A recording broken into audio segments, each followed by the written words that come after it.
자, 그럼 유하 유튜브 친구들 안녕. 오늘은 심야 괴담회를 해볼 거야. 재밌는 괴담들 많이 가져왔나? 나도 뒤지고 뒤져서 2개 정도 찾아왔으니까 네, 재밌게 한번 해보자. 근데 다들 살면서 귀신 같은 거 본 적 있나? 나는 가위 눌린 적은 2번 있거든? 가위 눌려봤어? 나 가위 눌렸을 때 진짜 무서웠어. 뭔가 몸이 안 움직여서 평생 이대로 안 움직이면 어떡하지?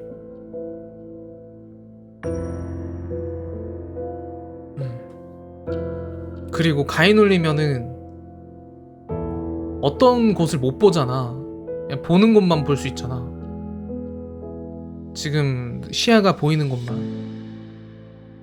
그래서 그거 좀 무섭더라.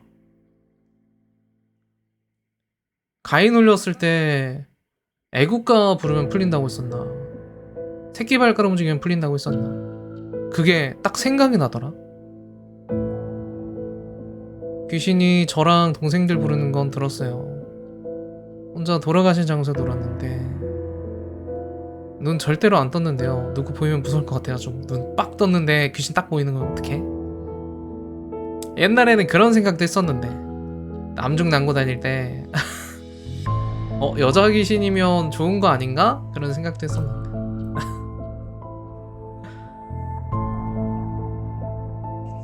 하여튼 물공포증부터 보자.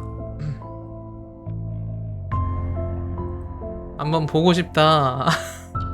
욕망에 솔직하신 편이다. 아니, 내 학생 때 싸우자 귀신아 그런 거 유행했었거든. 그게 어느 정도 귀신이랑 로맨스가 있는 거잖아. 이쁘장하기도 하고. 자, 첫 번째 공포 사연은 물공포증이라는 사연이야. 내가 어느 정도 각색을 많이 했어.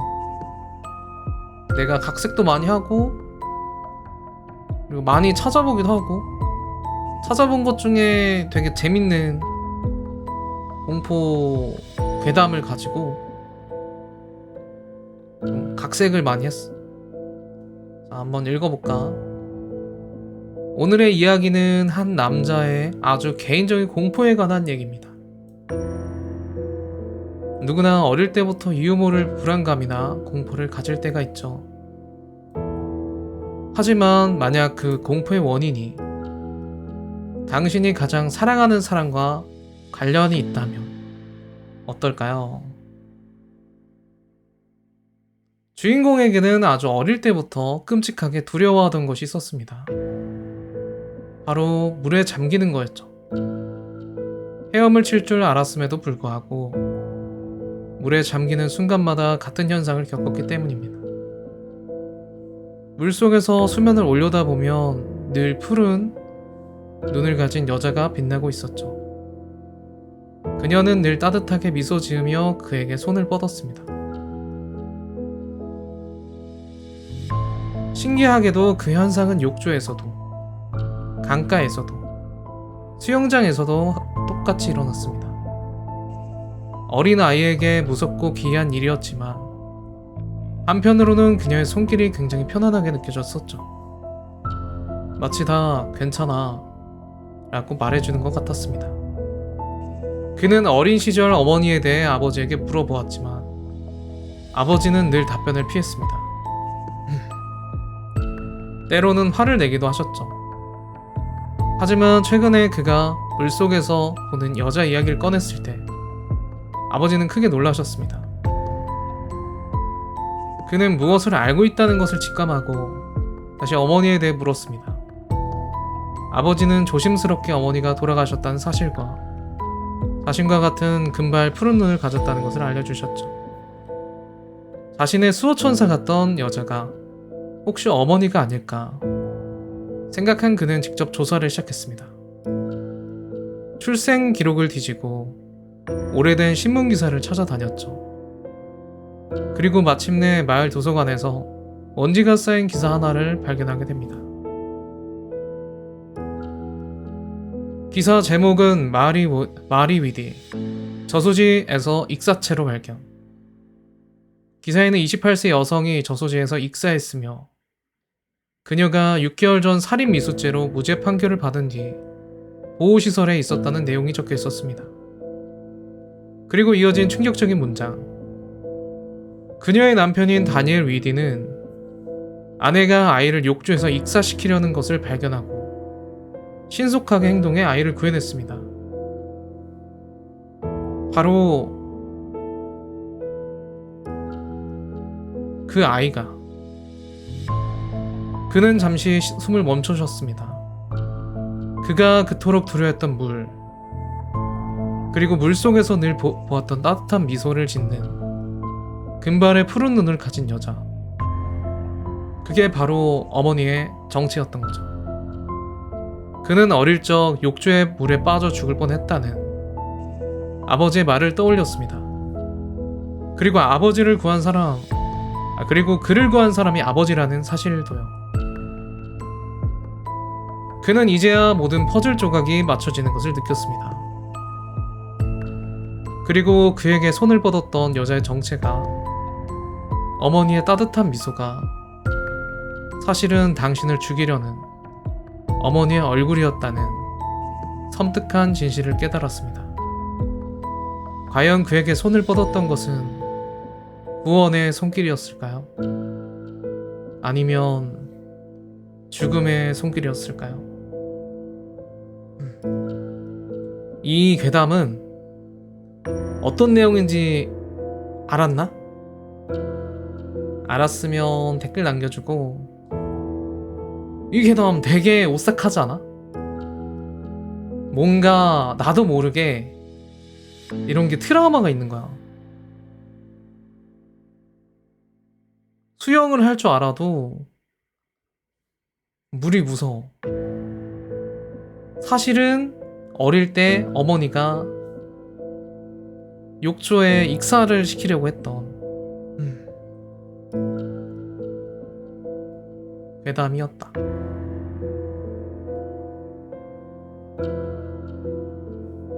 물에서 눈 어떻게 떴지? 근데 물에서 눈 떠보지 않아? 나 바닷가 처음 들어갔을 때 바다에서 눈이 떠질까? 궁금해가지고 눈 떠봤거든? 따갑긴 한데 떠지긴 하던데. 어렸을 때 수영장을 시도해본 적이 있어요. 하여튼 이 괴담을 봤을 때 뭔가 삐빅하고 왔어. 약간 나는 이해할 수 없는 현상보다 그러니까 사람에 대한 그런 게 더 무서운 것 같아. 뭔가 현실적인 공포? 불가사의한 공포보다?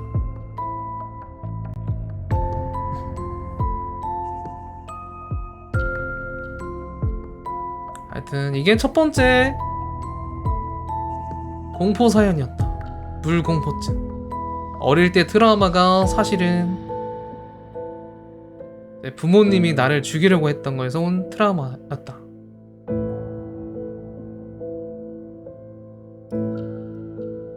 두 번째.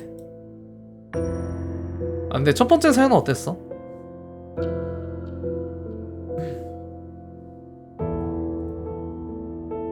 두 번째 사연.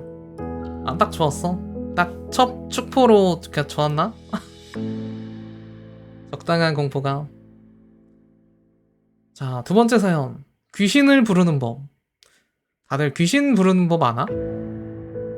흔히 빨간색으로 이름 쓰면 뭐 재수없다, 뭐 엘리베이터에서 13층을 누르면 분신사발을 하면 귀신이 쉰다, 뭐 이런 거 있잖아. 뭐 발을 내놓고 자면은 귀신 얘기를 하면 몰려든다. 지금 귀신 얘기하니까 귀신 몰려들어야 되는 거 아니야? 시청자가 안 늘어나는데? 우리방 팬들이 귀신이니까 귀신 많아지면 좋은 거 아니야? 좀 몰렸으면 좋겠다. 방 중간에 서 있으면 됩니다. 불 다 끄고 양념 느껴지는 거 괜찮고 코아프는 악기다. 해본 적 있어? 악기? 자, 한번 읽어볼까? 이따 할 거라고? 생존 신고 먼저 하고 해. 자, 귀신을 부르는 법. 이 이야기의 주인공은 23살. 이제 막 회사 생활을 시작한 청년이었어. 야근이 일상처럼 이어지던 그 시절, 퇴근하고 집에 도착하면 온몸이 녹초가 되곤 했지. 그가 살던 곳은 역에서 떨어진 4평 남짓한 작은 원룸이었어. 야근이 일상이래. 너무 무서워요. 이게 현실적인 공포지. 현관에서 들어오면 좁은 복도가 있고 그 끝에 방으로 들어가는 입구가 있었어. 그리고 바로 그 경계에 전신 거울 하나가 놓여 있었지. 어느 날 밤 평소처럼 지쳐 돌아와 그 거울 앞에 섰어. 그때 불현듯 오래전 동기한테 들었던 말이 떠올랐어. 거울 앞에서 몸을 숙이고 오른쪽을 보면 뭔가가 온대. 그런 건 미신이라고 생각했지만 묘하게 머릿속을 떠나지 않았어. 술 기운도 있었고 그저 피곤할 탓이라며 대수롭지 않게 받아들였어. 그리고 거울 앞에서 무심코 몸을 숙였어. 마치 누군가한테 인사하듯 허리를 꺾고 고개를 오른쪽으로 돌려버린 거야. 그 순간 불이 켜져 있는 방 한가운데 비어있어야 할 그곳에 무언가 서 있었어. 키는 160cm쯤, 성인 여성의 체격의 흰 옷을 입었는데 장례식장에서 죽은 사람한테 입히는 수의 같았어. 머리는 산발처럼 헝클어져 허리까지 늘어져 있었고 얼굴은 보이지 않았어. 부적 같은 종이 조각이 얼굴 가득 붙어 있었거든. 그리고 몸은 좌우로 아주 미세하게 흔들리고 있었어. 방 안 공기가 확 달라졌대. 마치 눅눅한 곰팡이 냄새, 오래된 금속 냄새 같은 게 코끝을 파고들었어. 숨 쉬는 것조차 무겁게 느껴졌어. 청년은 얼어붙은 듯 움직일 수가 없었대. 머릿속으로는 환영일 거야. 잘못 본 걸 거야. 수없이 되뇌었지만 그 존재는 거기에 그대로 있었어. 오히려 주변 공기가 푸르스름하게 물들어 더 뚜렷하게 보였지. 청년은 직감했대. 이건 눈을 떼면 안 된다. 눈을 떼는 순간 정말 큰일이 벌어질 거라는 걸. 천천히, 아주 천천히 발치에 놓인 구두를 손에 들었어. 그리고 한 발, 또 한 발, 현관 쪽으로 물러서기 시작했지. 시간이 늘어진 듯 세 걸음 남짓한 거리가 한 세월처럼 길게 느껴졌어. 그런데 그 존재가 갑자기 몸을 크게 흔들기 시작했어. 그리고 낮게 뭔가 신음소리 같은 걸 내기 시작했지. 청년이 귓가에 맴도는 그 소리는 사람 목소리 같기도 했고 짐승 울음소리 같기도 했대. 숨통을 조이는 듯한 그 소리에 청년은 결국 정신을 잃었어. 그리고 눈을 떴을 때 그는 집이 아닌 여가 편의점에 있었다고 해. 어떻게 거기까지 나왔는지 전혀 기억나지 않대. 과연 뭐였을까? 귀신한테 씌인 걸까? 아니면 헛것을 본 걸까? 그날 이후 그는 일상을 이어갔어. 겉으로는 멀쩡했지. 하지만 속으로는 알 수 있었어. 끝난 게 아니다. 두 해가 지나도록 그는 여전히 누군가에게 따라다니는 듯한 기분에 시달렸어. 집안의 거울을 볼 때마다 그날 이후로는 항상 뭔가가 곁에 있었다는 감각이 스멀스멀 들었지. 지금도 당신이 거울 앞에 서서 무심코 몸을 숙이고 고개를 돌리게 된다면 그때 본 것과 똑같은 것을 볼 수 있을지 모르겠네. 거울 앞에서 몸을 숙여가지고 오른쪽을 보면은 귀신을 볼 수 있대. 근데 다행히 나는 방에 거울이 없거든. 다들 방에 거울이 있나? 다 같은 분인가요?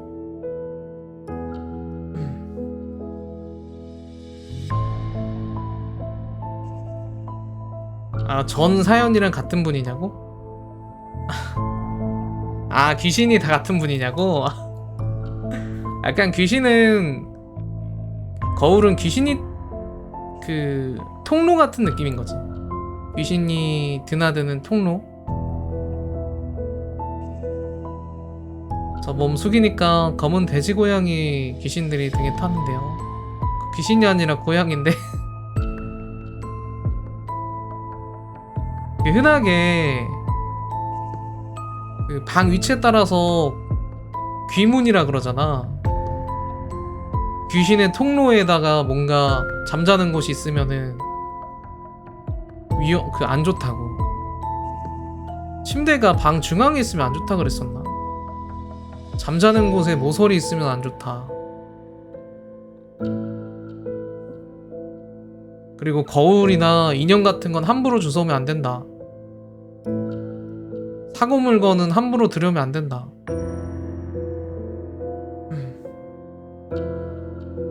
그런 거 알고 있는 거 있나? 문지방을 밟으면 안 된다. 문 열고 바로 앞은 안 된다. 현식하면 안 된다. 맞지 맞지.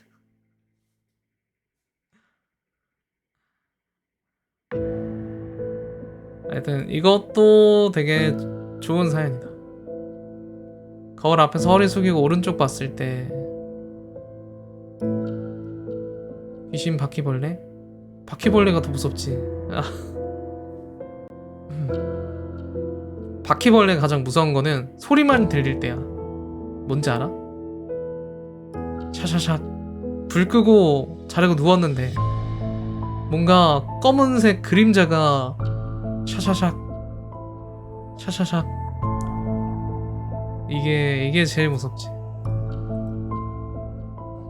그리고 그거랑 동급으로 무서운 게 모기 소리. 모기 소리. 자려고 누웠는데 그래서 윙 하는데 불 켜면 없어. 파리랑 모기들. 모기는 잡을 수라도 있지. 바퀴 나오면 집 줘야 되잖아요. 그렇지. 바퀴벌레 나오면은 그냥 다음날 그거 사오면 돼. 다이소나 마트 가가지고 바퀴벌레 싹인가? 그거 한 일주일 놓으면은 싹 없어지던데?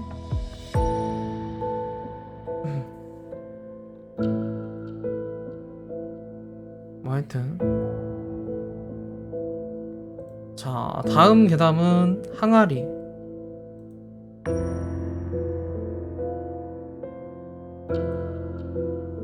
내가 신촌의 오피스텔에 이사를 와 독립을 처음 시작했을 때 이야기다. 당시 나는 처음으로 갖게 된 나만의 집을 나의 취향대로 꾸미고 싶어 했고, 평소 오컬트적인 것과 골동품에 관심이 많던 나는 여기저기서 장식을 위한 아이템들을 사 모으기 시작했다. 벽에는 탈과 가면들이 장식되어 있었고, 조금 어두운 분위기에 그림도 한 개 걸어놓았다. 내가 제일 이해 안 되는 거는 딱 봐도 되게 소름 돋게 생긴 그림들을, 그리고 인형들을 사오는 게 이해가 안 돼. 아니, 공포영화나 뭐 그런 거 보면은 항상 인형으로부터 시작이 되잖아. 진짜 이해가 안 되더라. 그리고 무서운 그림 같은 거 걸어놓으면은 불쾌해. 난 그냥 그림 자체가 걸려있는 게 불쾌해.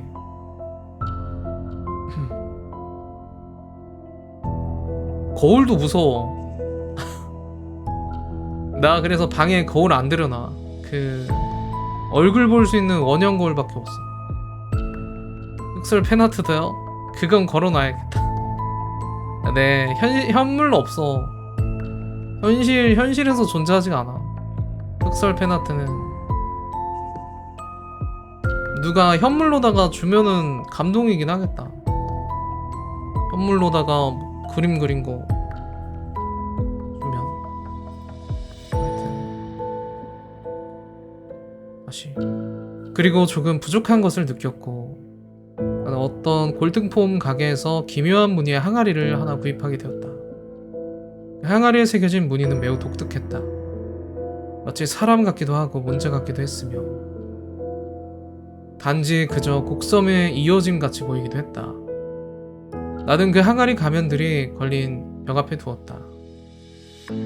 그리고 거짓말처럼 그 이후로 이상한 일들이 일어나기 시작했다. 항아리를 가져다 놓고 난 다음 날 아침 나는 벽에 걸어두었던 아프리카 원주민들 전통의 가면이 떨어져 부셔진 것이었다. 나는 그 가면을 아주 마음에 들었기 때문에 굉장히 아쉬웠으나 이미 부서져 버린 것은 어쩔 방도가 없었기 때문에 가면은 쓰레기통으로 담기게 되었다. 그 이후로도 벽에 걸린 가면들은 하나둘씩 부서져 버렸고 결국 탈과 가면들을 모조리 버려지게 되었다. 가면들이 모조리 다 땅에 떨어졌을 때 나는 그것이 항아리 때문일 거라고 생각도 못했다. 그러던 내가 항아리를 의심하게 된 것은 비가 오며 천둥이 심하게 치던 날 때문이었다. 그날 나는 비 때문에 집에 조금 늦게 들어가게 되었다. 그리고 내가 집의 문을 여는 순간 번개가 내려치며 불 꺼진 방을 잠시 환하게 비추었을 때 나는 그 찰나의 순간 볼 수 있었다. 항아리가 있던 자리에 벽에 셀 수 없이 많은 붉은 손바닥 자국이 찍혀있던 것을. 그 손바닥 자국들은 번개 때문에 순간 밝아졌던 방 안이 다시 어둠에 잠기자 함께 사라져버렸고 내가 방의 불을 바로 켰을 때는 벽에 그 어떤 자국도 남아있지 않았다. 내가 헛걸보았나 싶었으나 왠지 모르게 찜찜한 기분이 들어서 인터넷에 항아리 사진을 올려보기로 했다. 항아리의 사진을 내가 자주 가던 커뮤니티 공포 심령 게시판에 올리고 심령 전문가나 무속인이 있으면 좀 봐달라고 게시해 놓았다. 사진을 게시하고 1시간 동안은 조회수만 올라가고 댓글은 쓸데없는 글만 달렸다. 나는 조금 답답한 마음에 일단 샤워를 하고 나왔는데 그때 내가 원하던 댓글이 하나 달렸다. 저거 어디서 났냐? 작성자야, 저거 좀 위험해 보이는데 저기 항아리에 뭔 사람이 들어있는 것 같다. 저 항아리에서 손이 나와서 벽을 더듬는 것 같은데 게시글 보면 쪽지해라. 나는 그 댓글을 읽는데 소름이 돋았다. 그 댓글 쓴 사람한테 쪽지를 날려보냈다. 아, 저게 항아리 사진 작성자입니다. 야, 그거 당장 버려라. 그 정도로 심각한가요? 지금껏 집에 이상한 일 없었냐? 벽에 손자국 보니까 점점 높이가 올라가던데. 조만간 튀어나올 것 같아. 손자국이요? 너는 안 보이냐? 지금 피 묻은 것처럼 빨간 손자국이 저 항아리 뒤에 벽 쪽에 잔뜩 찍혀있잖아. 나는 인터넷상의 쪽지로 나눈 대화를 통해 내가 들어오면서 보았던 붉은 손자국이 잘못 본 것이 아님을 깨달았다. 잠시 충격에 멍하니 있는 동안 쪽지는 계속 날라왔다. 야, 저 항아리 빨리 갖다 버려. 아니 깨뜨려, 아니 태워. 아, 항아리는 어떻게 처리해야 되는지 모르겠는데. 아무튼 집에 두지 마. 나는 댓글이 아니더라도 항아리를 더 이상 집에 둘 용기가 없었고 들고 가서 버리기도 무서웠지만 집에 두는 것은 더더욱 무서웠기 때문에 항아리를 들고 집을 나섰다. 막상 항아리를 들고 나왔으나 어디 버려야 할지 알 수 없었기 때문에 동네를 돌며 항아리를 버릴 만한 장소를 물색하고 있었다.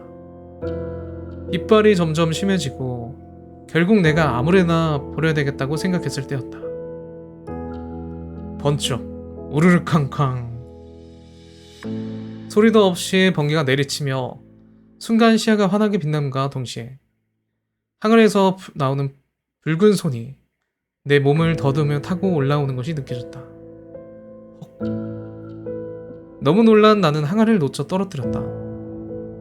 땅에 떨어진 항아리는 산산조각이 나버렸고 나는 두려움에 덜덜 떨며 집으로 돌아왔다. 이후 나는 집의 벽지를 모조리 새 것으로 바꾸었고 오컬트나 골동품에 대해서도 관심을 끊게 되었다. 그 이후로 지금과 별다른 이상 없이 살고 있다. 그런데 비가 왔던 어제 나는 번개가 치는 순간 집의 문 앞에 셀 수 없이 모습이 많이 찍혀있는 붉은 손자국을 보았다. 아무래도 이사를 가야 될 것 같다.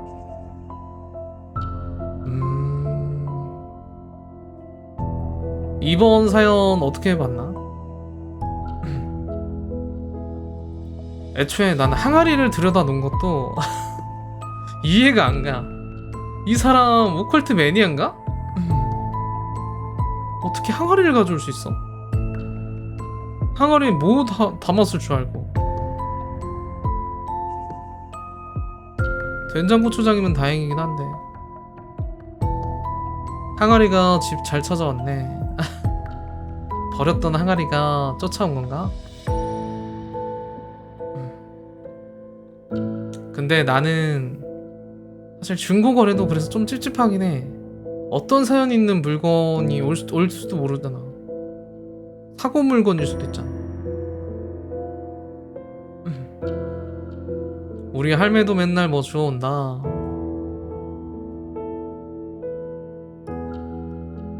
사실 우리 집에 주워온 이자가 몇 개 있거든? 헉. 헉. 귀신 들린 이자에서 막 손이 안마 이자인가? 자, 다음 사연. 분실물.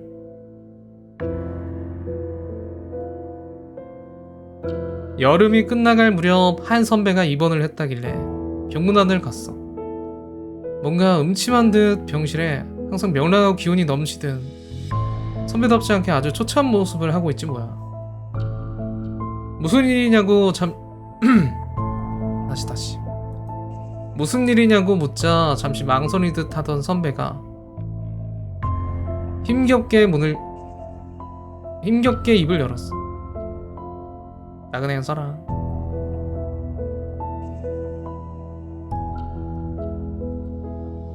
추석날 선배는 아르바이트를 하며 알게 된 친구들과 함께 담력 시험을 가기로 했대. 여기저기 수소문해서 작은 불당을 겨울 찾아갔는데 별것도 아니었더라는 거야. 딱히 괴이하거나 으스스한 기운도 없고 해서 실망을 했고 그저 심심풀이로 좀 둘러보기로 했대. 그러다 허세를 부리고 싶은 마음에 술기운까지 더해진 선배가 불당의 기둥에 이름을 새겼다고 천벌받았지 됐네. 근데 도중에 칼이 부러져 버렸대. 그제야 역시 좀 심한 짓을 했다는 생각이 들어서 그만뒀다는 거야. 이거는 천벌받을 짓이지. 아이 케이너야 가. 그러고는 돌아가는 길에 패밀리 레스토랑에 들렀는데 인원수보다 컵을 하나 더 주더래. 그땐 이거 담력 시험하고 오는 길인 거 어떻게 알고 마침 서비스를 기가 막히게 해준다는데 농담을 하면서 같이 웃었대.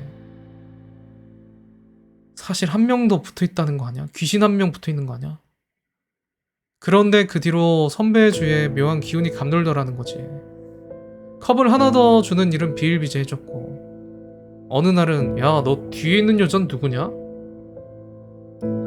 뒤에? 아무도 없는데? 웃는 친구도 있었대. 그뿐만 아니라 밤에 방에서 발자국 소리가 들려 방 안을 여기저기 돌아다니는 것 같은 발소리. 근데 그게 항상 내 침대 옆까지 오면 뚝 끊겨. 아무도 없는데 말이야. 선배는 아주 괴로운 듯한 얼굴로 마름 침을 삼키고는 힘겹게 이야기를 이어나갔어. 그런데 그날들이 계속되자 선배는 불당으로 다시 찾아가서 참배하고 잘못을 빌기까지 했대. 아유, 굿을 하셔야 됩니다. 그런데도 똑같아. 매일 방을 헤매도는 발자국 소리가 들려. 진심으로 빌고 왔는데도 말이야. 진심은 이거 돈으로. 선배는 울면서 겁에 질린 얼굴로 말했어. 그러다가 발소리가 들리는 거면 발을 한번 찾아가 보자 싶은 생각이 들어서 침대 옆에서 발소리가 멈췄었을 때 밑을 봤더니 거기엔 발목까지만 보이는 새하얀 발이 있었대. 그걸 본 순간 발목까지만 보이고 위는 보이지도 않는데 왠지 여자가 서서 날 내려다보고 있는 것 같더라고. 아, 세상에 근데 별별 사람들이 다 있거든? 발을 좋아하는 친구면은 발귀신 나쁘지 않지 않을까? 라는 생각을 잠깐. 오싹해져서 온몸에 털이 곤두섰고 식은땀이 흐르는 선배의 귓가에 소근소근 작은 목소리가 들려왔대. 그게 공포지. 어여. 어여. 어여. 하고 뭔가 계속 같은 말을 중얼거리고 있다는 건 알겠는데 그게 뭐라는 건지 도통 모르겠다는 거야.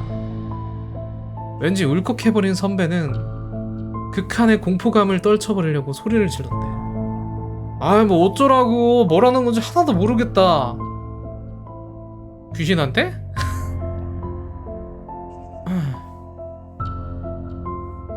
그러자 아까와는 달리 선명한 목소리를 귓가에. 이걸 두고 갔어요. 정신을 차리고 보니 눈앞에서 불당해서 부러뜨렸던 칼이 있더라는 거야. 이 얘기를 듣고 나서 그래도 해치거나 한 건 아니니 다행이지 않아요? 잊어버리세요. 라며 위로를 했는데 선배는 우는 건지 웃는 건지 알 수 없는 얼굴을 하고서는 병실의 한 구석을 가리키며 고개를 저었어. 아직 저기에 있어. 그럼 어떡해? 그냥 평생 쫓아다니는 거야? 뭐 굿이라도 해서 뭐 떼야 되는 거 아니야? 따라다니는 거야? 물건 놓고 가면 찾아주기도 하고 되게 좋은 유령이네. 착한 유령이네. 존댓말도 하네. 약간 자석팩 같은 거 아니야? 메이플로 치면 자석팩 같은 거지. 야, 보통 사람들은 그런 거 없는데.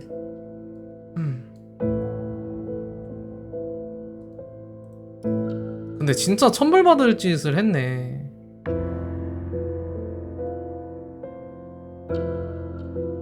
어떻게 불당에다가 낙서를 할 생각을 하지? 그치. 술이 문제야.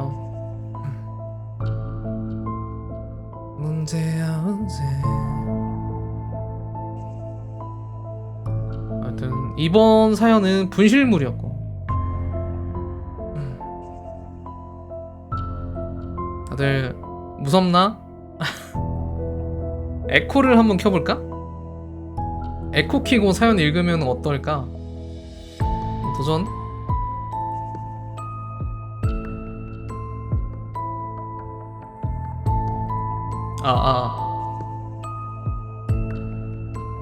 부금도 다른 걸로 한번 바꿔볼까?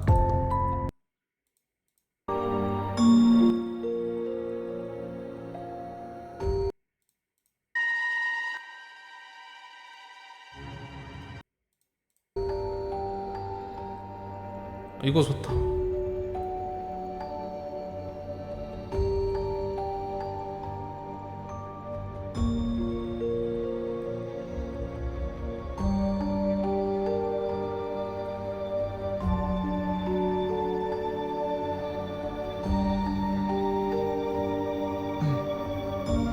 자, 이번 괴담은 무섭다고 난리가 났던 회사 팀원들이 흉가 체험하고 생겼네.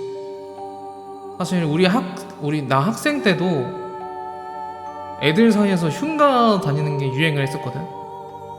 그때는 BJ라고 했었거든. 그 BJ들도 흉가 탐험하는 게 되게 많았어. 뭔지 알지? 막 그러다가 막 기사로다가 언제 한번 기사로 그런 거 봤었어. 흉가 가가지고 살해 사건이었나? 한국 사건은 아니었던 것 같은데 흉가에서 노숙자들이 살다가 그 살해를 했다는 기사를 본 것 같은데. 하여튼 흉가가 그래서 되게 위험해. 저도 흉가 동아리 했다고? 동아리까지 했어? 제가 보는 BJ도 흉가에서 시체를 발견했다. 진짜 무섭다. 사람이 제일 무서운 것 같아. 자, 무섭다고 난리 났던 회사 팀원들이 흉가 체험하고 생긴 일.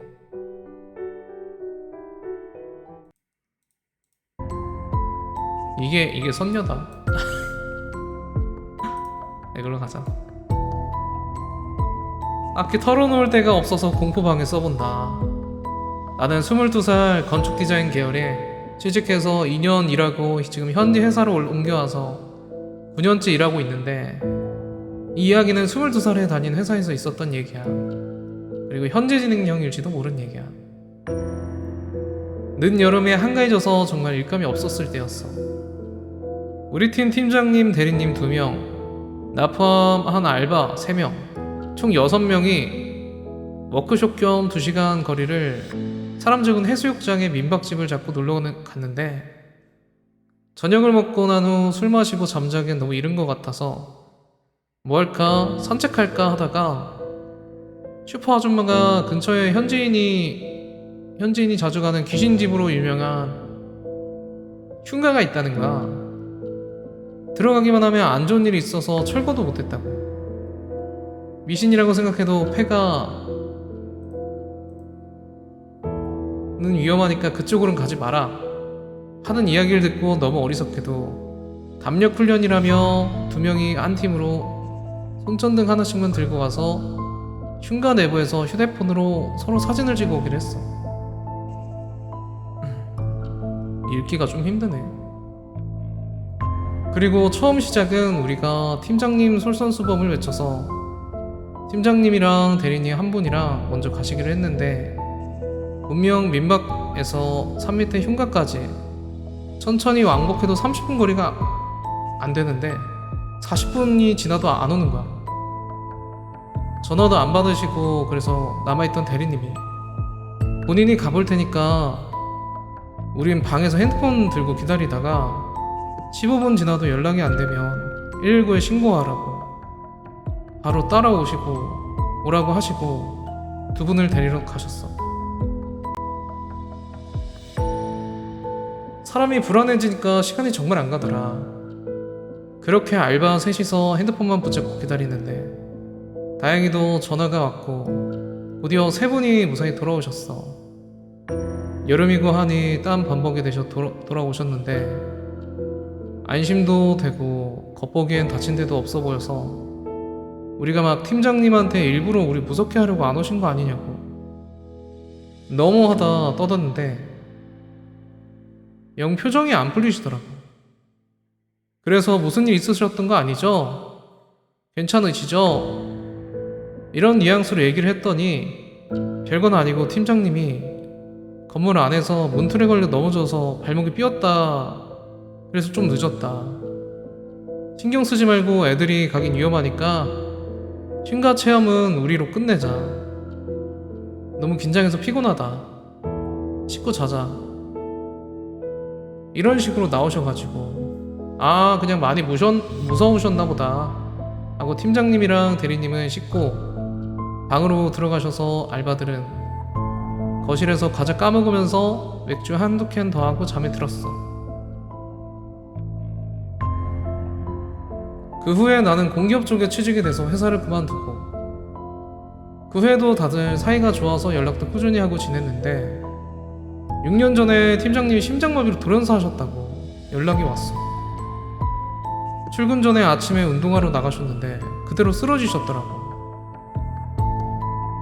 아파트 단지 내에 있는 작은 공원이라 평소에 주민들이 출근길로도 많이 이용하고 아침 운동하는 주부들도 되게 많은데 그늘따라 거길 지나가는 사람이 없었다고 하더라고.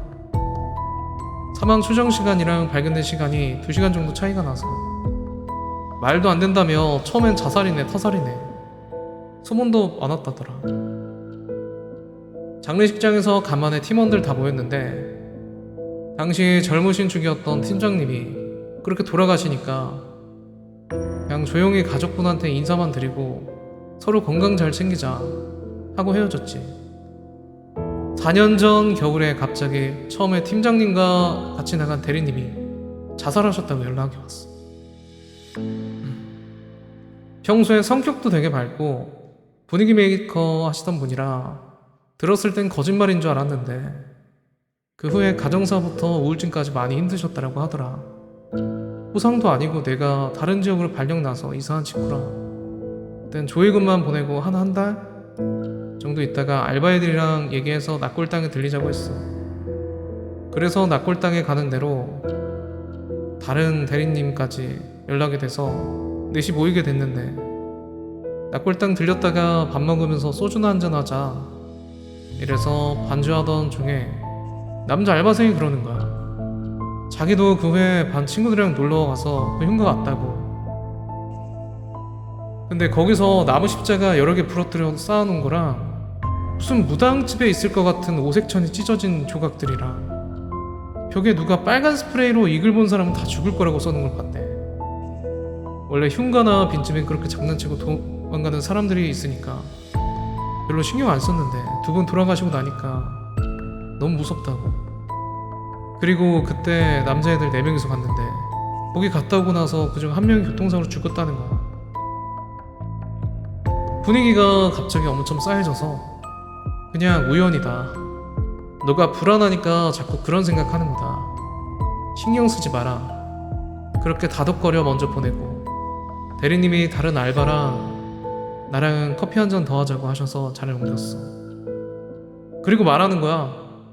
그날 흉가에서 두 분 찾으러 갔을 때 팀장님이랑 돌아가신 대리님이랑 그 벽 앞에 서 있었다고. 본인도 그 글을 봤다고. 남자애는 그 후에 가서 못 본 것 같은데 우리 워크숍 갔을 때는 그 밑에 황태포랑 쌀 같은 것도 뿌려져 있었대. 저주인가? 뭐지? 팀장님도 넘어지시거나 한 거 아니고 진짜 더운 날 대리님이랑 두 분이 손전등으로 글씨 비춘 채 벽 앞에서 가만히 계셨다고. 너무 이상하잖아.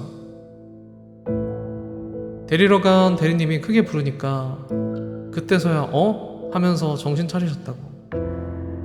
세 분 다 너무 무섭고 이상해서 숙소 와서 우리한테 그만하자 하고 씻고 바로 주무신 거예요. 저주할 때 쌀 많이 쓴대. 밥으로 장난치는 거 아닌데. 소름이 쫙 돋았는데 사람이 그렇잖아. 무서운 이야기도 좋아하고 귀신도 있다고 믿지만 나한테 일어날 거란 생각은 안 하잖아. 그래서 그냥 우연이라고. 모든 일은 이렇게 저렇게 갖다 붙이면 이게 다 이어지는 거라고. 그래도 정 불안하면 교회나 절에 가시라고. 원래 종교가 있으면 마음이 강해진다고. 불안감도 해소될 거라고. 그러니까 대리님이 자기 모태 천주교도라고 본인은 절대 자살 같은 거 안 한다. 귀신이 있어도 신이 봐주시니까 괜찮다. 아직 딸이 어린데 시집가고 손주 보는 거는 보고 죽을 거다 하셔서 웃으면서 헤어졌거든. 설마. 오늘 오전에 출근했는데 다른 알바생한테 전화가 왔어. 남자 알바생이 재작년에 건설 현장에서 사고로 한쪽 팔이 날아갔다고. 그새 서로 연락도 뜸해졌었고 좋은 일도 아니고 나는 이미 타 지역에 사니까 괜히 불안해할 것 같아서 연락을 안 했대. 그리고 그때 데리고 갔던 대리님이 췌장암 말기 판정이셔서 병원 안 가자고 연락이 온 거였어. 전화 중에 나랑 같이 그 흉가에 간 적 없었던 알바 생일. 우린 안 갔으니까 괜찮겠지? 거기 정말 흉가였나봐 하는데 그냥 그동안 잊고 살자 지냈던 일들이 쭉 떠오르더라고. 우연이라고 생각하지만 어디엔가 털어놓고 싶었어. 아침부터 이 글을 쓰고 가. 와, 진짜 가지 말라는 데는 이유가 있다. 다들 혹시 흉가 같은 거 가봤나? 나는 흉가 같은 우리 집은 가봤는데 흉가는 한 번도 가본 적이 없어.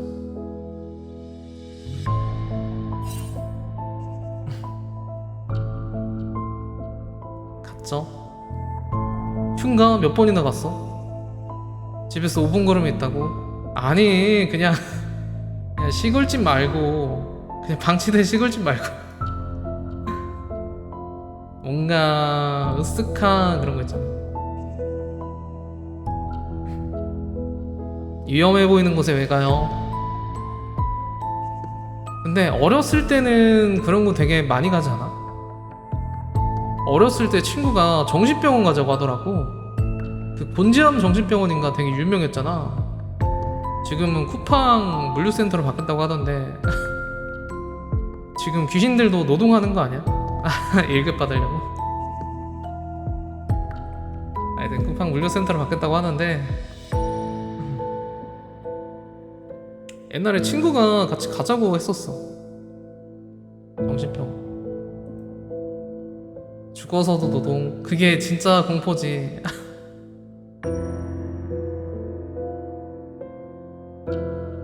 자, 다음 사연. 내가 꿈에서 악령이 됐어. 악령이란 말 괜찮다. 우리 팬덤 이름 유령으로 하고 흑화하거나 말 안 듣는 애들 보고 악령이라고 할까? 악령 있으면 이제 소금 뿌리는 거야. 흑화되면 악령. 시꺼먼 캐릭터를 하나 만들어야 되나? 피부 시꺼멓게. 하여튼 내가 꿈에서 악령이 됐어. 꿈에서 나붕이 사진을 찍으려 혼자 외국 여행을 갔어. 캥거루국 같은 데였던 걸 기억해. 호주였나보다. 차도 따라서 배낭 메고 걷고 있었는데 차도 인적도 별로 없는 곳이어가지고 혼자 여유 즐기면서 걷는 도중에 어떤 사람이 나 뺑소니했어. 끼쿵하고 오랜 시간이 흐르고 정신을 차렸는데 풀이랑 나무 사이에 나랑 짐이랑 시체가 걸어 있었어. 아니 뺑소니한 새끼가 나를 숲 근처에다 버리고 간 거야. 이때까지는 사람처럼 사과할 수 있었어. 가족들 걱정에 댕댕이 걱정. 진짜 집에 돌아가서 내가 사랑하던 것들한테 마지막 인사를 하고 싶다는 마음이 너무 간절했어. 그래서 내가 뺑소니 당한 차도에서 나를 볼 수 있는 사람들을 기다렸어. 단 하나가 바뀔 정도로 기다렸어. 차는 많이 지나갔는데 아무도 나를 못 보고 지나가거나 아니면 봤는데도 너무 놀라서 진짜 빠르게 가버렸어. 근데 그런 사람들을 쫓아가지 않았어.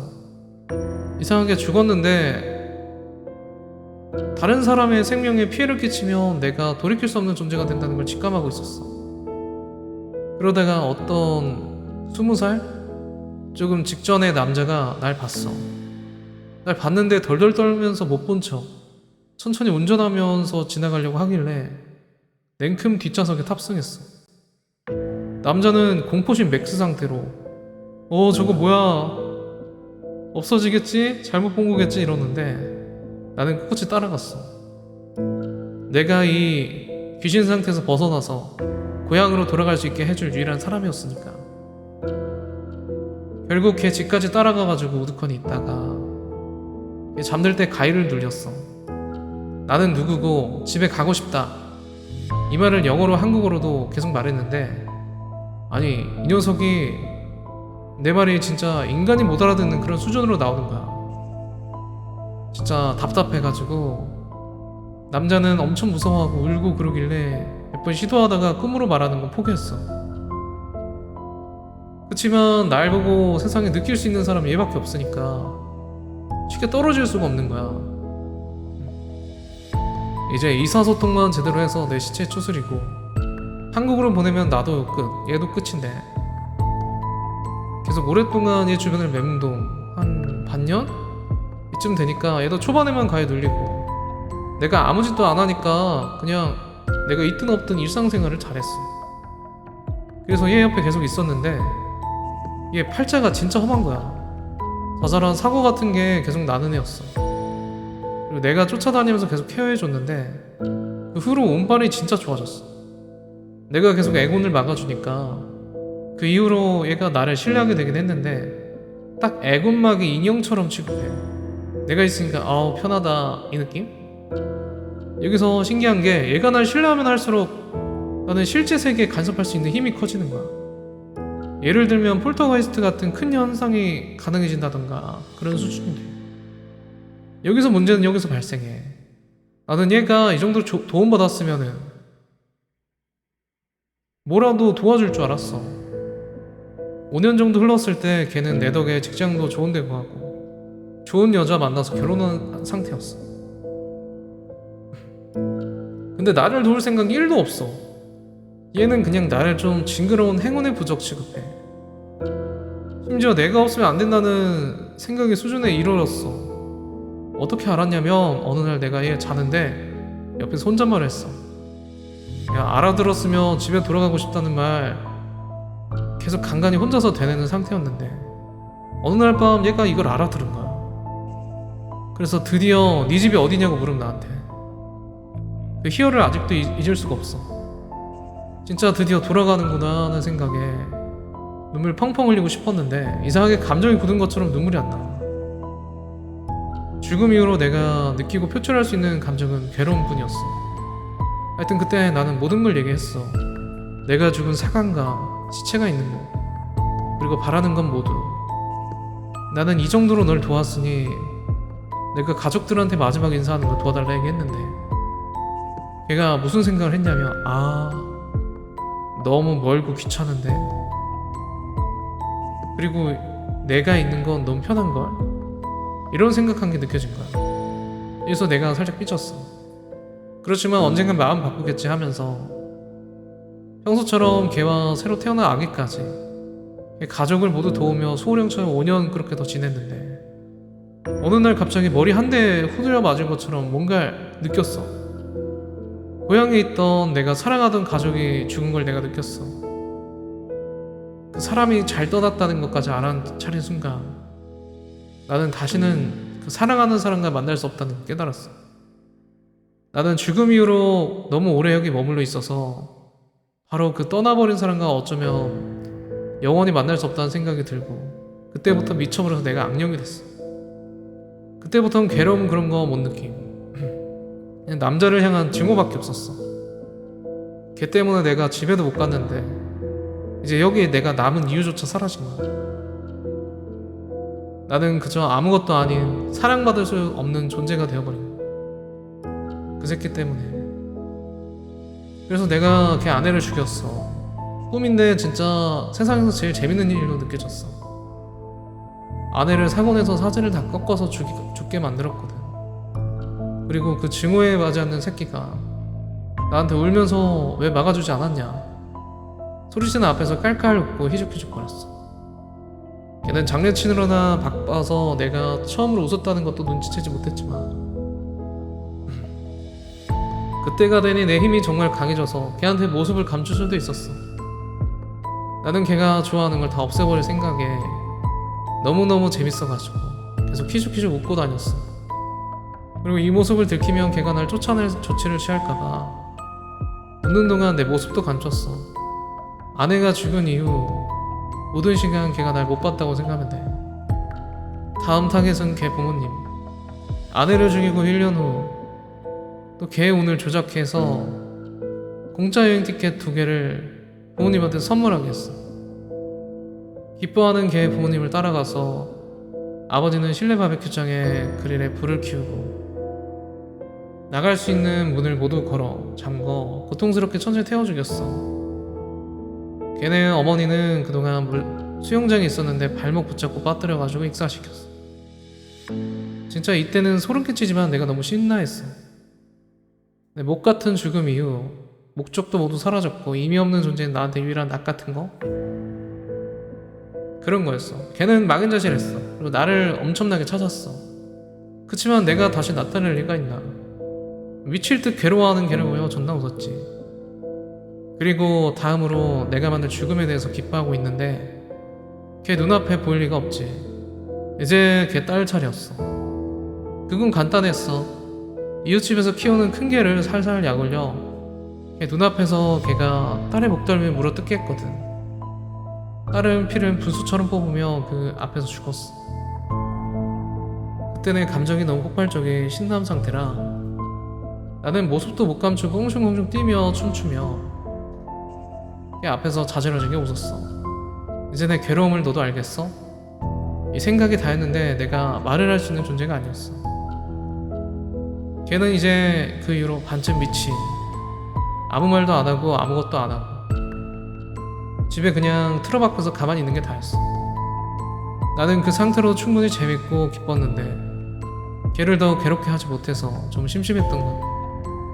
그래서 더 이상 모습도 안 감추고 걔 얼굴 앞에서 계속 휘죽거리고 웃고 있었어. 그리고 어느 날 걔가 나한테 말을 걸려고 했어. 나는 듣지도 않고 내 얘기를 먼저 속삭였어. 야, 다 너 때문이야. 지금 죽은 거 다 너 때문이야. 딸 죽은 거 너 때문이야. 부모님 돌아가신 거 너 때문이야. 또 신나게 깔깔 웃고 덩실덩실 춤추며 걔 주변을 돌아다녔어. 걔는 그 소리를 듣고 무슨 생각을 했는지 조용히 의자와 끈을 준비해서 목을 맸어. 아주 신나고 드디어 증오가 끝났다는 생각에 계속 춤추면서 그 남자가 죽을 때까지 빙글빙글 돌았어. 그리고 바둥거리던 남자의 다리가 멈추자 모든 감정이 사라졌어. 앞으로 난 영원히 이곳에 있을 거라는 두려움과 공허가 나를 잠식했어. 그래서 웃는 걸 멈추고 조용히 내 얼굴을 그 남자 얼굴 앞에 갖다 대고 초점 없는 남자 내 눈이 마주친 순간에 잠에서 깼어. 꿈에서 깨고 죽은 이후에 감정 변화가 너무 생생해서 무서웠다. 점점 살과 무뎌져 지금도 내가 붙은 남자의 직구조랑 가족들의 얼굴까지가 다 기억나. 아직도 내가 악령인데 사람으로 살았던 기억 속에 있는 것 같은 느낌이야. 진짜 인생에 남은 게 없고 살 이유가 없어지면 이 정도로 망가질 수 있을 것 같아. 그래서 가장 무서운 게 시간 빌 게이츠 건드는 거라고 하잖아. 그 사람들은 잃을 게 없으니까. 잃을 거 없는 사람 건드리는 건 진짜 무서운 것 같아. 그치. 다들 적을 만든 적 있나? 어쩌다가 나도 적 같은 사람을 몇 명 만난 적이 있는데 무섭더라.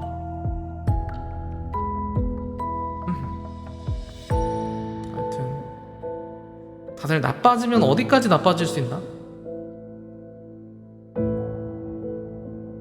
진짜 악령이다. 딸은 냅두지, 부모님은 냅두지. 최대한 괴롭히고 싶었던 걸까?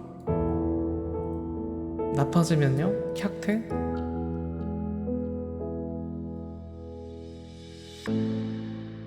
자, 다음은 나폴리탄 괴담이네. 나폴리탄 괴담이 그거잖아. 그 뭔가 규칙 중에서 모순되는 규칙 하나 끼워 넣어가지고 약간 기괴한 느낌 들게 하는? 내가 나폴리탄 괴담 처음 들었을 때 파스타 아니야? 그런 생각했는데 나폴리탄? 파스타?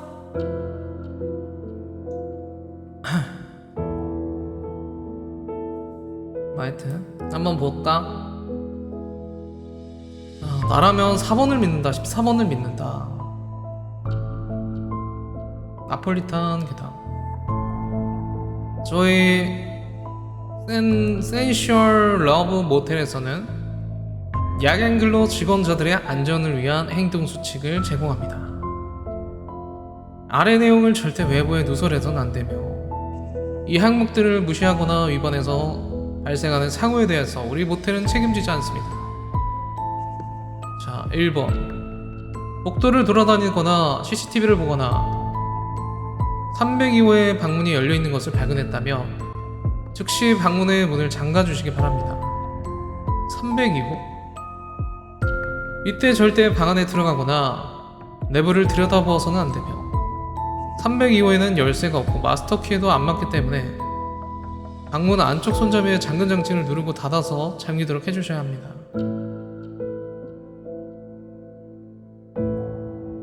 여기가 열려있으면 빨리 잠가라. 거긴 열쇠도 없고 마스터키도 안 맞아서 꼭 안쪽에서 잠가야 된다.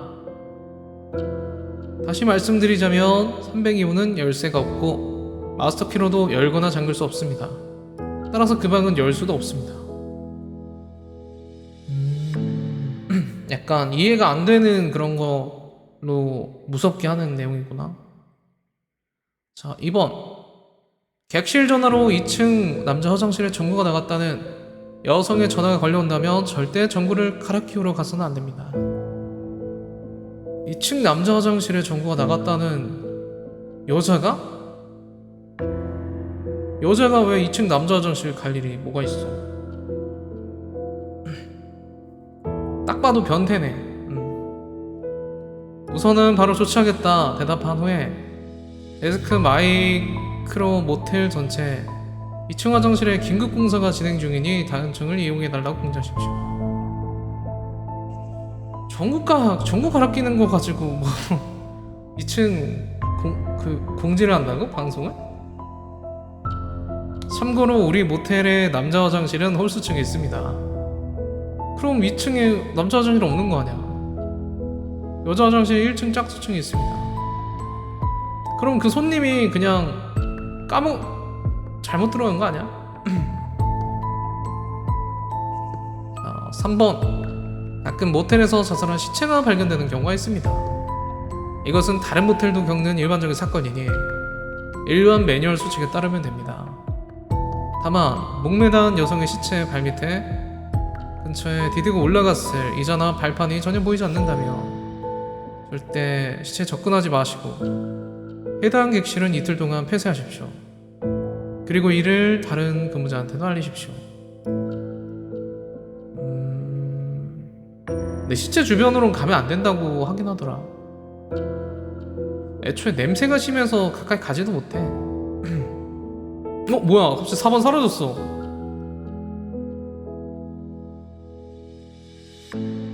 뭐지? 아까 있었는데 사라졌어 갑자기. 뭐야? 왜 4번 없어? 새로 고침해볼까?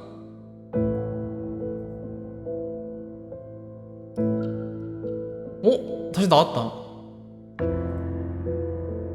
계단을 내려가던 중 원하는 층이 안 나오고 제자리로 계속 돌아오는 것 같다면 계단 구석으로 가서 구석을 바라보며 몸을 웅크리고 눈을 막고 귀를 막으십시오. 주간 직원은 매일 출근할 때마다 가장 먼저 계단을 확인합니다. 아침에 직원 발견할 때까지 계속 그 상태로 있으셔야 합니다. 되게 이상하다. 추가로 이 항목을 부정하는 다른 항목이 존재하는 경우 절대 눈여겨서 보아서는 안 됩니다. 이거는 진짜 이해가 안 가는 규칙이잖아. 사라졌다. 이게 딱 봐도 이게 장난질이네, 그치?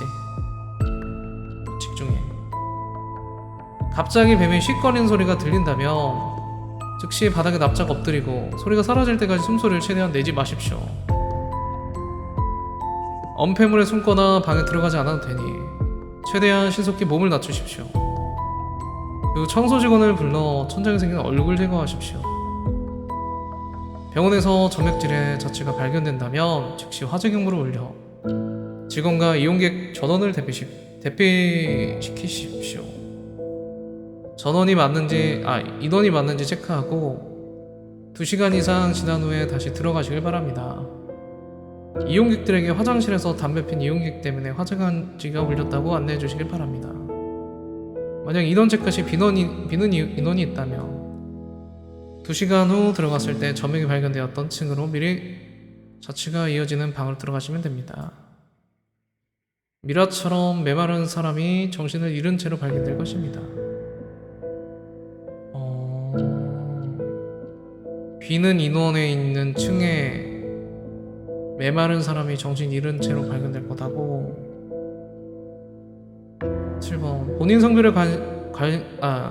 성별에 상관없이 모텔 내에서 수음행위는 어디서든 금합니다. 수음행위가 그거지? 그거 아니 모텔에서 금지하면 어떡해. 8번 데스크에 배치된 전화 중 분홍색의 전화기가 울린다면 절대 받지 마십시오. 이 전화기는 전력 코드도 전화선 코드도 연결되어 있지 않습니다. 비 오는 날에 피부가 창백하고 눈이 충혈된 흑발의 여성이 체크인하는 경우 그녀가 우산이나 우비가 없는데도 젖은 부분이 없다면 절대 아무 객실이나 내어주지 마십시오. 그녀를 직접 302호로 안내. 302호가 그거잖아. 일본에서 절대 열 수 없다는 전용층이야? 그녀가 온다면 열려 있을 겁니다. 방 안에 들어간 다음에 일본 항목과 마찬가지로 안쪽 손잡이를 잠그고 문을 다시 닫으십시오. 절대 문에 귀를 갖다 대고 안에서 나는 소리를 들으려고 해서는 안 됩니다. 비어있는 객실을 정리하다가 커다란 피얼룩이 생긴 침대볼을 발견하셔도 걱정 마시고 평범하게 정리하시면 됩니다. 몇 분 후에 다시 보시면 사라져 있을 겁니다. 하지만 흙탕물이나 정체불명의 끈적한 액체로 범벅이 된 침대볼을 발견하셨다면 즉시 방에서 나오시고 해당 객실을 폐쇄하시고 관리실에 알려주시길 바랍니다. 그리고 그 방은 일주일 동안은 절대 체크인을 받지 마십시오. 11번 후드로 모습을 가린 5인조 여성의 이용객들이 들어와서 은근슬쩍 당신의 이름이나 연락처를 묻는다면 알려주시 마십시오.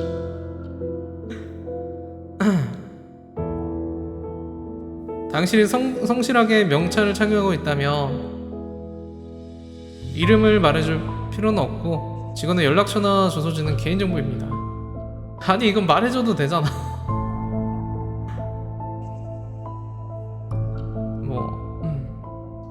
당신이 대답을 회피한다면 그녀는 돌아갈 것입니다. 당연한 소리를 써놓고 있네. 12번 3층 여자 화장실의 반대편에 있는 객실에서 여성 이용객들이 상반신만 내밀고 뭔가 도움을 요청하고 있다면 절대 가까이 가지 마시고 뒤도 돌아보지 말고 달아나십시오. 여자 화장실 반대편의 객실.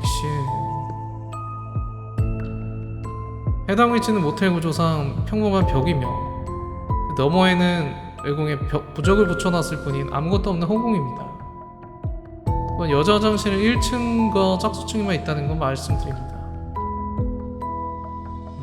3층에는 여자 화장실이 있을 수가 없는데 애초에 이것도 모순이네. 13번 관리실에서 여성 직원이 당신의 휴대폰으로 어디로 와달라는 등의 요청을 한다면 바로 전화를 끊으십시오.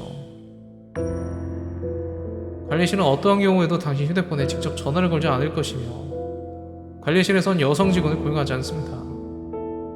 어허 이거 차별 아냐?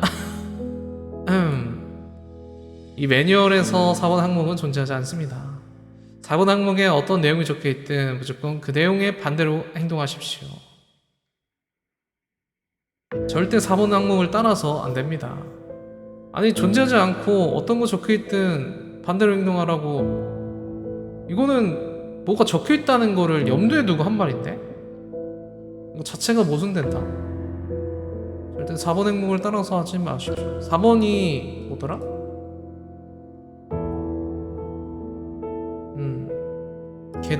계단에 대한 얘기.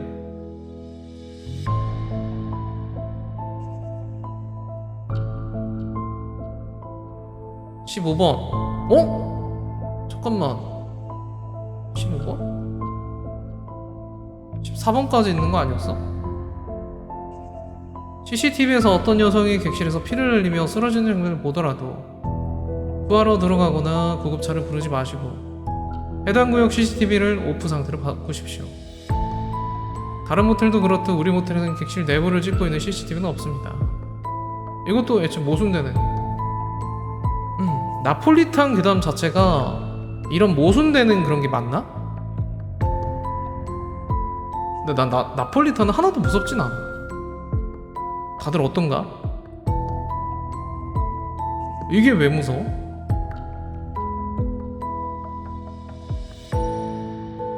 그냥 규칙일 뿐이잖아. 아, 매뉴얼 숙지할 게 좀 많네 근데. 이건 좀 신기하다. 시간 지나면 없어지게끔 해놨나 보다. 나폴리탄은 재밌죠.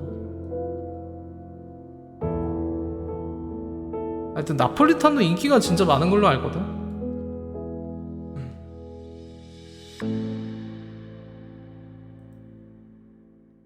이제 마지막 괴담이네.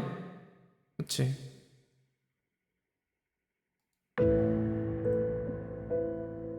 마지막 괴담. 하나 더 있네? 아, 아니구나. 마지막 맞네. 자, 마지막 괴담. 어릴 때 살던 산골 동네 얘기. 우리 집 동네 이름인가? 나 어릴 때 이야기인가? 자, 제가 초등학교 때부터 살던 동네 이야기입니다. 저희 집은 산골 시골 동네에 있었는데 그 중에서도 거의 꼭대기 집이었어요. 그 동네 살면서 참 이상한 거 많이 보고 듣고 그랬는데 몇 가지만 풀어볼게요. 일단 저희 집은 그 동네에서 식당을 운영했어요. 이것까지 우리네 내 얘긴가? 가든이라고 하죠. 계곡 쪽에서 닭백숙 팔고 너무 똑같은데? 아무래도 계절 장사라 여름에만 북적거리고 겨울에는 사람이 없다시피 했어요. 초등학교 고학년 겨울밤 친형과 함께 운동하러 집 앞에 나가서 줄넘기를 뛰고 있었어요. 동생이 쓴 얘긴가?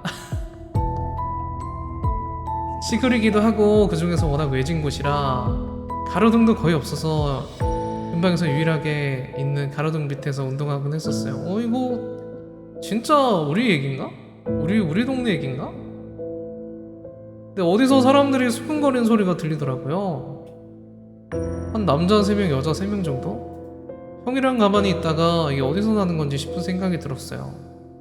잘 들어보니까 저희 집 장사하는 평상 중에 하나에서 나는 소리더라고요. 그때 하도 등산객들이 저희 집 평상에 많이 올라와서 어지르고 가서 해서 부모님들이 고생이 많으실 때였거든요.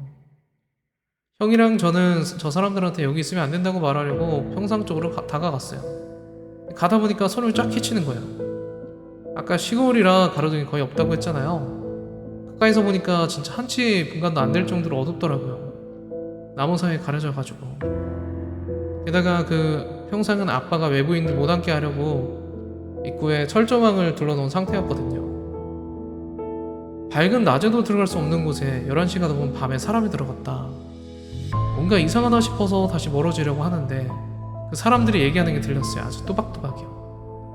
네, 하나도 알아듣지 못했습니다.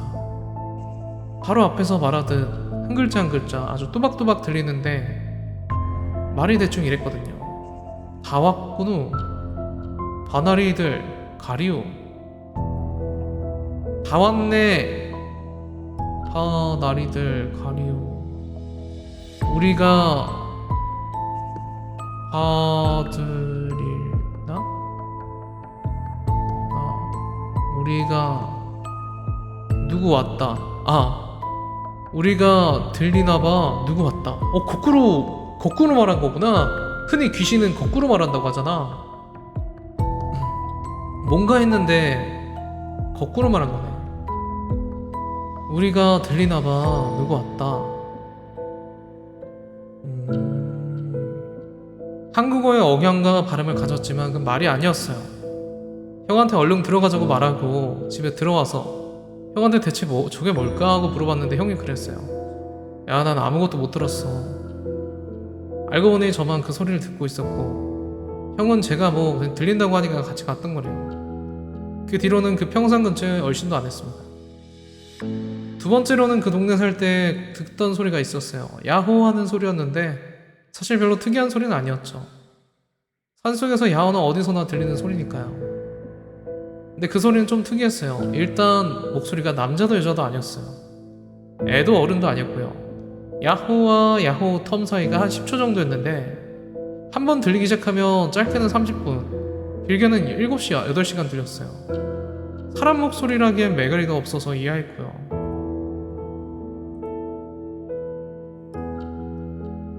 새나 동물 소린가 하고 검색을 해봐도 안 나오고 그냥 들을 뿐이었죠. 초등학교 5학년에 그 동네에 들어가서 고등학교 3학년 나올 때까지 들었는데 동네 나오니까 그때부터 안 들리더라고요. 무슨 소리였는지 아직도 궁금해요. 참고로 저 소리도 다른 가족들 못 듣고 저만 들었대요. 저 정도면은 귀신 보는 귀가 트인 거 아닌가? 세 번째는 엄마랑 밭일 하던 때 있었던 일이에요. 배추는 서리 오기 전에 꼭 묶어줘야 되는 거 아세요? 얼어버리거든요. 그래서 집 뒤 배추밭에 배추를 묶으러 갔는데 배추밭이 워낙 넓었어요. 배경소리 좀 큰 거 같은데? 이미 거의 끝날 때이긴 한데 그래도 배추가 줄줄이 쫙 있고 한쪽 구석에 마른 우물이 있는 곳이었어요. 엄마가 배추를 한 줄 묶어가기 시작하는데 뭔가 웅웅거리는 소리가 들리더라고요. 산에 넓게 울리는. 저의 생각엔 그냥 노래방 소리인 줄 알았어요. 동네 민박집들이 겨울에 손님들이 종종 있었고 오면 노래방 기계 켜고 노는 느낌? 그래서 민박집에 손님 왔구나 하고 별 대수롭지 않게 생각했죠. 배추 묶으려고 고랑을 움직일 때마다 우물에 가까워지면 그 소리가 크게 들리더라고요. 뭐지 싶어서 엄마한테 얘기하고 가만히 들어보는데 배추 묶는 거 포기하고 그 자리를 떴습니다. 곡소리였어요. 마른 우물 안에서 나는. 나중에 들은 소리긴 한데 그제 어른들이 하던 말이 있었어요. 그 산에는 산신이 없대요. 그리고 산에 산신이 없으면 그 산에는 귀신들이 들끓는데요. 뭐 지금은 그 동네 떠났는데 아직도 그때 들은 소리는 생생해요. 아무튼 저 때 귀신의 존재를 믿지는 않지만 초자연적인 뭔가를 믿는 계기가 되었어요. 요즘도 아직 저 때 소리가 생각이 나서 써봅니다.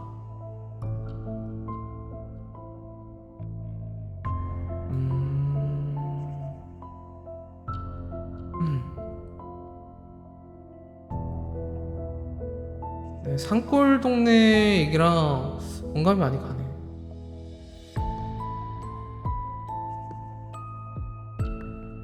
뭔가 귀신이 진짜 있을까? 네, 괴담들 어땠나요? 좋았어. 괴담 매니아다웠네. 평소에 좋아하던 괴담들이야? 있을 것 같아요.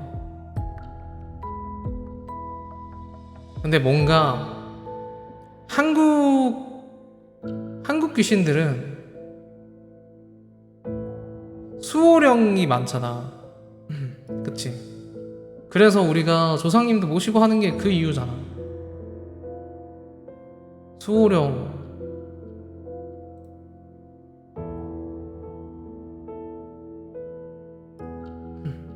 있을 것 같아? 수호령도 있을까? 만약에 본인의 수호령이 있다고 하면 어떤 귀신일 것 같나? 어떤 유령일 것 같나? 그럼 귀신 되었을 때 밀집되어 있어서 숨막힐 것 같아요. 게임 채널처럼 그런 채널이 있지 않을까? 우리가 좌표를 지정할 때 뭐 X, Y, Z 좌표가 있는 것처럼 다른 차원이 있지 않을까? 여기 너무 많으니까 저쪽 차원으로 가실게요 하면서 지금 1세기 차원에 1세기 차원이 포함돼서요. 저기 한 13세기 차원으로 그렇지 않을까?